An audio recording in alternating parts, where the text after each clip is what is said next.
Audio Jungle.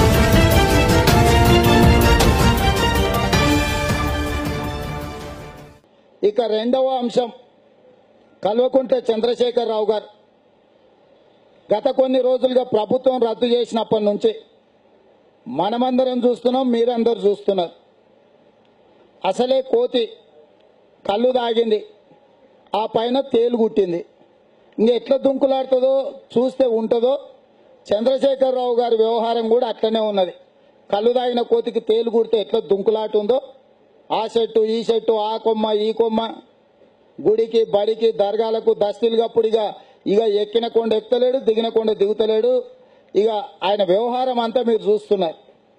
అయితే ఇక్కడ ఆయన ఏమన్నా చేసుకొని ఆయన వ్యక్తిగతం మాకు అభ్యంతరం లేదు, కానీ వారు పదే పదే కొన్ని అంశాలను ప్రస్తావిస్తున్నారు. మొట్టమొదటిది చావు నోట్లోకి పోయి దగ్గరికి పోయి యమధర్మరాజు ఆయన ఇద్దరు కలిసి గోటీలాడి ఆ తర్వాత వెనక్కి తెలంగాణ తీసుకొని వచ్చిన అని చెప్తున్నాడు. ఆయన వెనక్కి తెలంగాణ తీసుకొని వస్తే ఇప్పుడంతా ఉన్నోళ్ళు అందరూ ఖరాబ్ చేస్తురట, ఆయన త్యాగాలు చేసిండట. నేను వారిని సూటిగా నిర్దిష్టమైన కొన్ని ప్రశ్నలు అడగదలుచుకున్నా.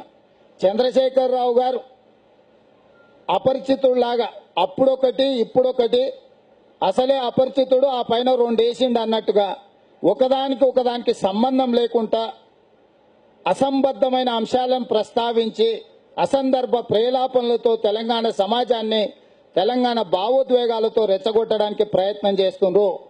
నేను వారిని అడగదలుచుకున్నది, తెలంగాణ ఉద్యమం సందర్భంగా మీరు చావు నోట్లోకి పోవడమే కాకుండా ఎన్నో ఉద్యమాలు చేసినాం, మా మీద కేసులు ఉన్నాయి.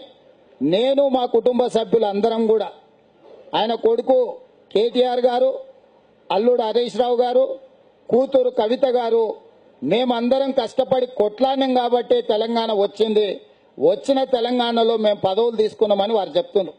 నేను వాటి గురించి ఎక్కువ మాట్లాడదలుచుకోలేదు. నేను ఒకే ఒక నిర్దిష్టమైన ప్రశ్న అడగదలుచుకున్నా, తెలంగాణ సమాజం ముందు పెట్టదలుచుకున్నా. తెలంగాణ ఉద్యమంలో 2011 నుంచి 14 వరకు 3152 కేసులు అయినాయి ఉద్యమకారుల మీద. ఈ 3152 కేసులల్లా మాకు అందుతున్న సమాచారం మేరకు 1150 కేసులు ఉపసంహరించారు. ఇవి రాష్ట్ర ప్రభుత్వ పరిధిలో తెలంగాణ రాష్ట్ర పోలీసులు పెట్టిన కేసులు, రాష్ట్ర ప్రభుత్వమే పెట్టిన కేసులు. ఉమ్మడి రాష్ట్రంలో ఆంధ్రప్రదేశ్ పోలీసులు ఈ కేసులను పెడితే తెలంగాణ రాష్ట్రం వచ్చిన తర్వాత. ఏంటండి వీడియో నచ్చిందా? అయితే ఓ లైక్ వేసుకోండి, లేదంటే ఓ కామెంట్ చేయండి. ఎప్పటికప్పుడు మా వీడియోస్ చూడాలంటే సబ్స్క్రైబ్ చేసుకోండి.